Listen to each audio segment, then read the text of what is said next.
Welcome back to the Ricardo Report. I'm Chad Ricardo, and joining me, as always, I got the lovely Miss Sierra Breeze. Hi. I got my main man, Mr. T. Forrest. How's it going? We got an outstanding show for you here today. Joining us in just a moment, we're going to have the gentleman from the ACE Project. We've got DC Gatorade Player of the Year, Mr. Luka Garza, and later on, Joshie Laurie, the always colorful one, will be joining us as well. Right now, though, I am bringing to the stage one of my close friends, University of Virginia graduate, also a University of Virginia student athlete, former head coach of a youth league football team, Mr. Rodney Johnson. Man, how you doing, man? What's Welcome going on? to the show, brother. Hey, Welcome to the show. It's good to have you on. Appreciate the opportunity to finally be here. Absolutely. I appreciate it.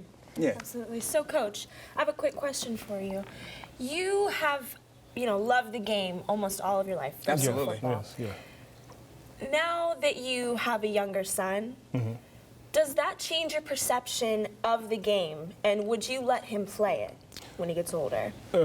That's a good question, and I think, with all of these concussion issues that have arisen in the past few years or coming to light in the past few years, it gives me pause, having been a coach, as you said, for a rec league team.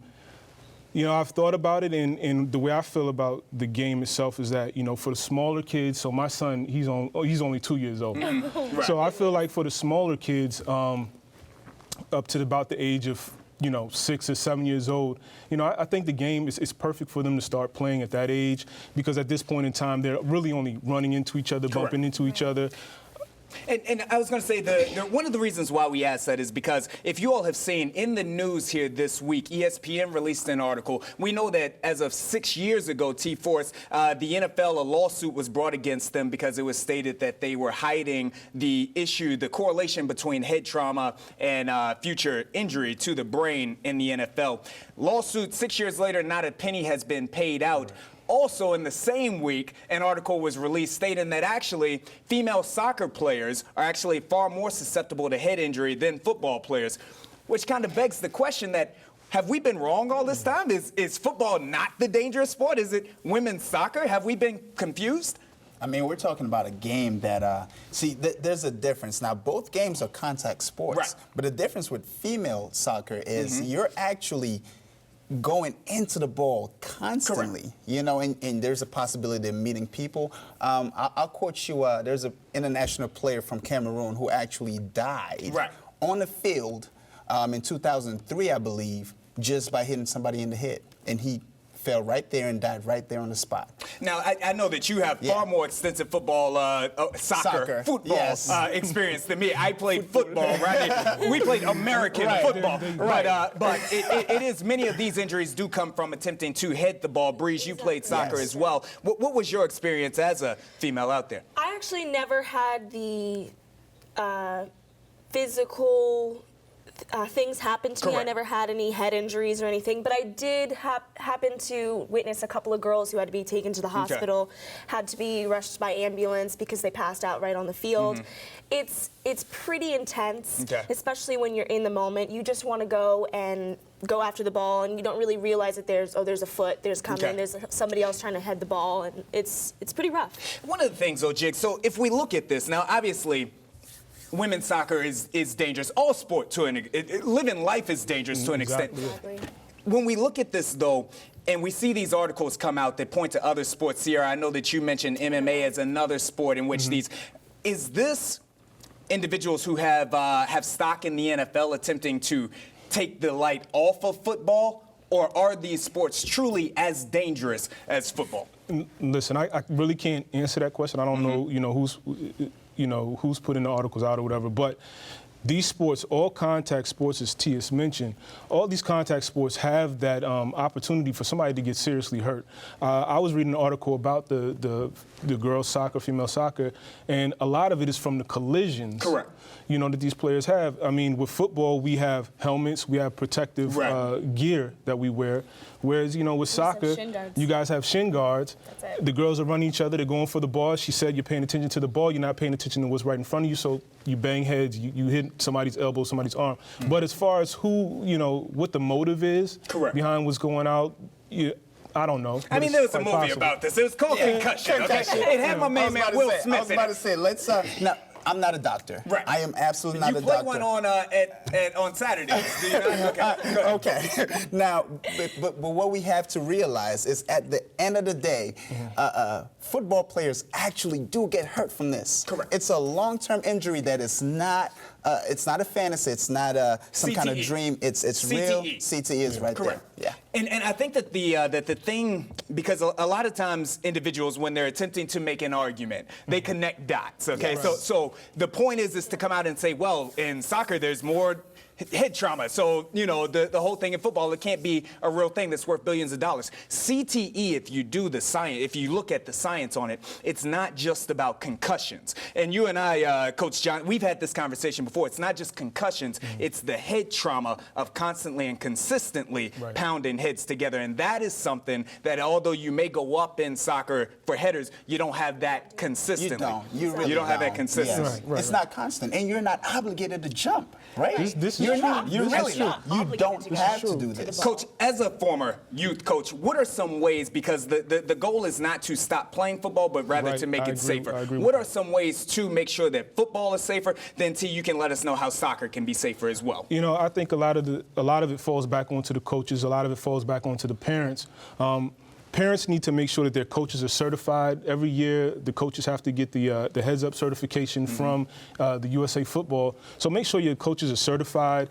Coaches need to take that time to actually get that get how the players should Have that knowledge and information. Yeah, There's a ton of camps that are going to teach at T-Force soccer. Absolutely. How can it be safer? Now, soccer, just like any other sport, is a very passionate game. It's hard to tell players, hey, don't jump, don't Correct. go out, and don't reach out, because you got to score that point. At the end of the day, we just got to keep it safe. And a lot of things have to come back to precaution. A lot of things have to come back to education. Bringing it back to our youth. We have to make sure that they understand these risks. They have to know what's going on. So when you jump in the air, you know what the worst case scenario is. Absolutely. Safety first. We don't want for anybody out there to stop playing these sports, football, soccer, or there have you. We just have to do it the right way. Yes. Rodney Jiggs Johnson, thank you, brother. Mr. T-Force, we'll see you back next week, right? Absolutely. Absolutely. Always a pleasure. You definitely keep it locked right here. Coming up next, we've got some phenomenal young men. The ACE Project is next on the Ricardo Report.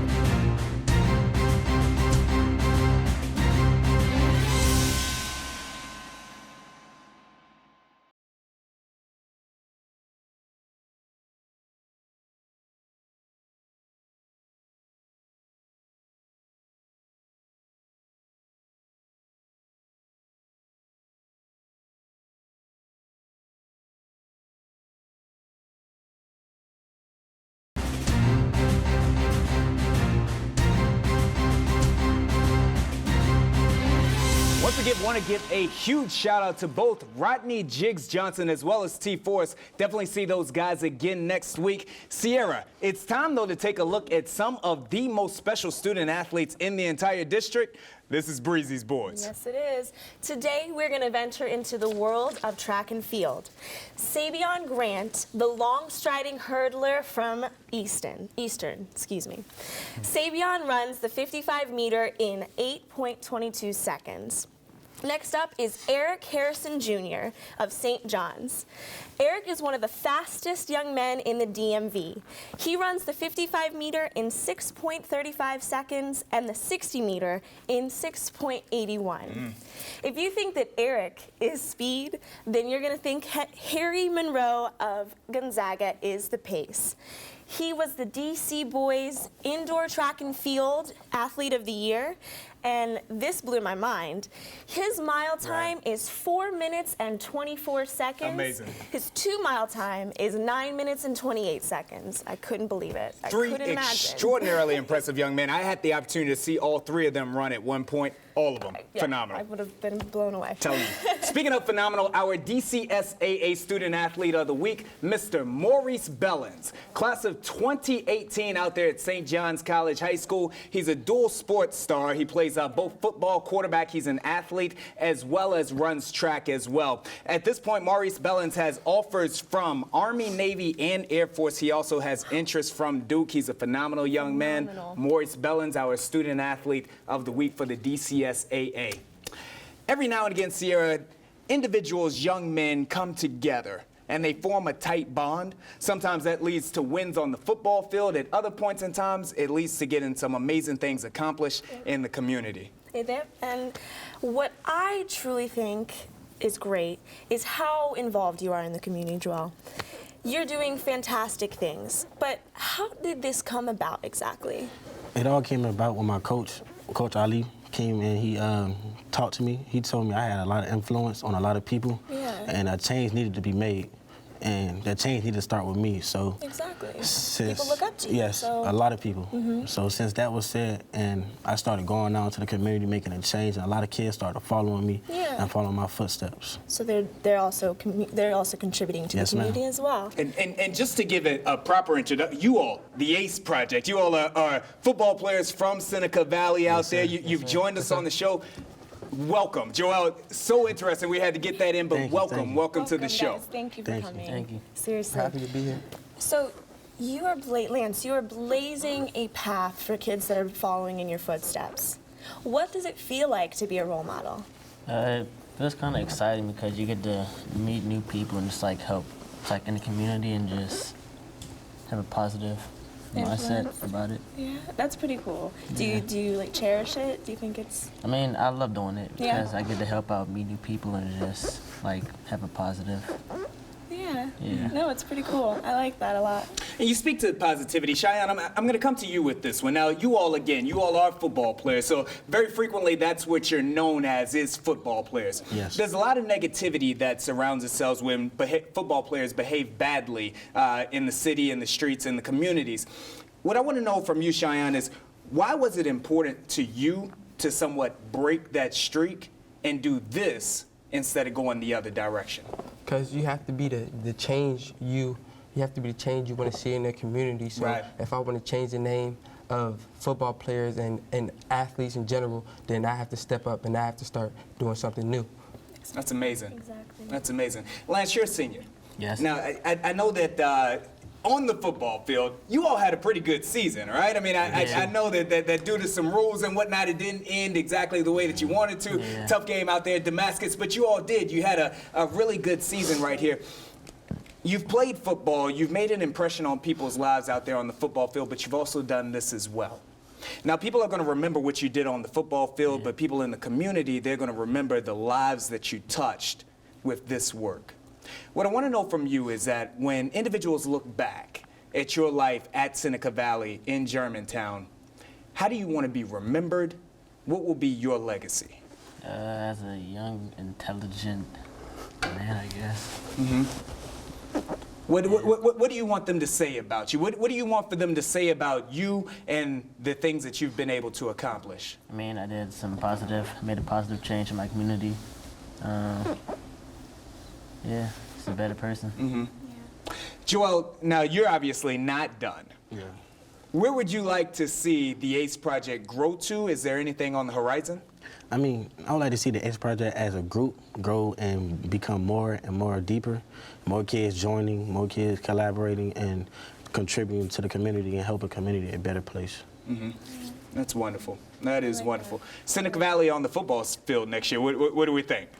Man, we're going all the way, man. We're going all the way. What was that? 12 state titles that Yes. you all have right now. Can we get to 13? We're going to have it this year. Wait, Sierra, what do we got to do to get you out there to a game? Hey, man? I will go whenever. Once it starts, I'll be there. I'll be there, and hopefully I make it. I think you will. Sierra Breeze will be there. I will be there. Fellas, on behalf of the ACE Project, definitely want to give a huge shout out to your coach, Coach Ali. I know that he's here in studio. Darius Golston in studio as well. Thank them very much. Fellas, thank you all very much for joining the Ricardo Thank you, Report. thank you for having me. We wish you all the absolute best. Let us know if we can help you out with anything. Okay. You guys keep it locked right here, because coming up, I got a very special surprise for you. What is 6'11", wears green, and is a guest on the Ricardo Report? Keep it locked right here. We'll show you next.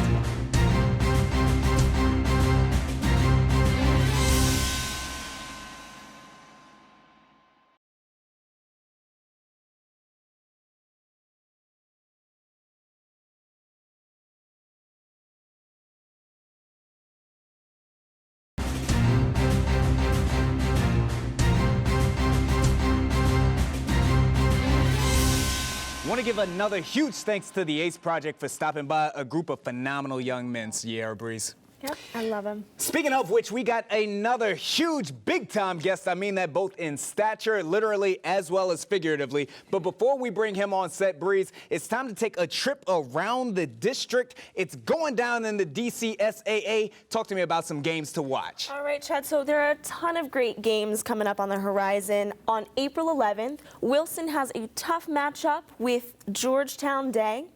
Then on the 12th, we have the two games that I'm kind of looking forward to. Sidwell at John Paul the Great, and Murray is matched up with Potomac School. Wow. Yeah. That's lacrosse we're talking about here, right? I know it is. I'm excited. I always wanted to play lacrosse. They didn't offer it in my high school. I can only, I can't really do, I can cradle a little, and then I'm like, oh, Yeah, I that like we can't throw it and drop catch it. Yeah, Be a little crazy. Yeah. Look, I tell you what, right now, like I said, major guests coming on set, but first, before we get excited about that, we got to kind of turn down because joining us, Mr. Joshy Laurie has joined. Know how Josh, you really feel, Chad. Let everybody know how you really feel. Josh with another great jersey. That's a wonderful jersey you got on. What jersey are you rocking? Josh wears a jersey every week on set. I've got this little number, Reggie Bush. Almost had me going to SC, but they didn't want me. Okay. Josh, that's kind of similar to this show. We don't always want you either, but you are here. But you love me. Speaking of individuals that we do love, ladies and gentlemen, it is our divine pleasure to welcome from Murray, DC Gatorade Player of the Year, Mr. Luka Garza. Luka, welcome to the show, brother. Thank you. It's a pleasure to be here. Luka, how tall are you today? I'm 6'11". My man. Josh, what you got for Luka? Okay, so recently the Washington Post came out with a study that said roughly 7% of all D1 basketball recruits come from Maryland and Virginia. Obviously, DC wasn't included in that, but you still have the talent. So how do you think playing against that competition helped your game develop? Oh, it helped me a lot. And yeah, I saw that study too. I think DC was close. I think they were like top 6 as well. You know, playing in the DMV has, taught me so much. Even since being a little kid, my dad used to take me up. I used to live deeper in Virginia. My dad used to take me up, by a running shoe. And playing there in that environment really helped me grow and develop as a player. And, all the talent that you see in this area, you just grow, bonds with the different, different players in this area and, just, have fun playing the game. Where from VA are you? I'm a VA boy myself. I was raised like in Herndon, Reston area. And then I moved before I went to high school. Now I live in like Arlington, so it's a lot closer for me to get to Murray. Now Josh has another, but I just want you to know before he gets to this next question that it was me that has always been a huge fan of yours. Josh always doubted you, bro. Thank you for coming on the show. Josh, go ahead. Have your question. I'm going to have to put those screenshots on Twitter, okay? That's what I'm going to have to do. So, obviously, we know you're going to Iowa. You've been committed to them since your junior season. How do you think you're going to stack up against the competition in the Big Ten, especially with the physical brown basketball they play there? I'm very excited to play in the Big Ten, and there are a lot of great players, and I always feel that against better competition, I rise to the occasion, and I love playing against players who are considered to be better than me or whatever the case may be, and I'm just excited to be in, such a nationally recognized league. Obviously the ACC is probably known as the best league. Big Ten is very close to that, and I'm just very blessed to have that opportunity. Absolutely. So Luka, obviously you've learned how to use your height to your advantage. 6'11". 6'11". But when you were younger, did you ever get tired, or did you ever not want to be that tall? Like, did it ever bother you? No, I loved it. Since I was a kid, I embraced it. I was always, in every school that I ever was in, I was the tallest kid. In elementary school, middle school, and high school. I love being that person. And just made it part of my identity, and yeah. I love that. So you've been tall all your life? Yes. Now, and also now your height has helped you to reach the stage that you're the DC Gatorade Player of the Year. What I do know from past conversations, though, is that you were not this huge big-time recruit like your whole life. Like, like you weren't a 5-star when you were 12. You kind of worked your way up to make it from there to getting to here. What I want to know from you is what work ethic, what dedication, what determination did it take to get from where you started on the basketball court to where you've ended up here? That's a great question. it's very true. You know, in 8th grade, coming into high school, I was, you know, there were only a couple schools recruiting me, Murray being the main one. Right. And, you know, there were a couple other schools, but nothing, you know, no WCACs or anything like that. And, Boy, were they wrong. And, you know, I just use that as motivation. You know, I have a family environment around me. You know, I have a big basketball family, and everyone, you know, has just taught me, you know, the value of work ethic. And through my years of high school, you know, I love that part of basketball. You know, the part of getting to the gym early or before school or being in the weight room. I just really, you know, that's, you know, one of my favorite parts of the game, and you know, you need that love for it to be able to be successful. Obviously, your work ethic has allowed for you to get to where you are. Excellent season for you all here at Murray. You made it to your conference finals game. You played Gonzaga in a classic game in the DCSAA championship. Josh and I. 37-17. I mean. 37-17. You were Chris Likes, great student athlete, but you were probably hands down the most unstoppable player on the floor that day. Also, you went on to win the triple threat game MVP, the Crab Ball Classic game MVP. Successful senior year. Now you're moving forward. What I want to know, Luka, is as you look back at this, your senior year, what have you taken from it? What were your highs? What were your lows? You know, I think this year had, you know, some up and downs, but a lot of ups. And in retrospect, you know, I think there was some stuff, you know, as a team we left on the table. You know, we got the regular season of our league, but, you know, the postseason we fell short. And obviously in the DC State Championship, we fell short. But, you know, I will always, you know, cherish the memories and experiences of this team that we had and the relationships that we built. And, you know, it was a great senior season. I just, you know, love my teammates, and we really did. We did a lot for the school and the community. Murray Frauds, excellent team, excellent student section as well. Josh and I experienced that firsthand. Who you got in the finals, NCAAs? I think, well, I picked in my bracket, I picked Gonzaga and North Carolina. Look at you. So hopefully, I've been a North Carolina fan since I was a little kid, so I think North Carolina will take it all the way. I chose the Tar Heels as well. Josh is going to finish dead last in our bracket, but that's I went all ball, so LeVar let me down. Yeah. That's a conversation for another day. Yeah. Luka Garza, thank you very much for stopping by the show, brother. Seriously. Also want to give a huge thank you to all of our other guests, the ACE Project, Rodney Jiggs Johnson, head coach, to the Ricardo Report staff, Mr. Josh E. Laurie, the lovely Miss Sierra Breeze, and T. Forrest as well. I'm Chad Ricardo. I hope that you all come back and join us next week. This is the Ricardo Report. Thank you very much.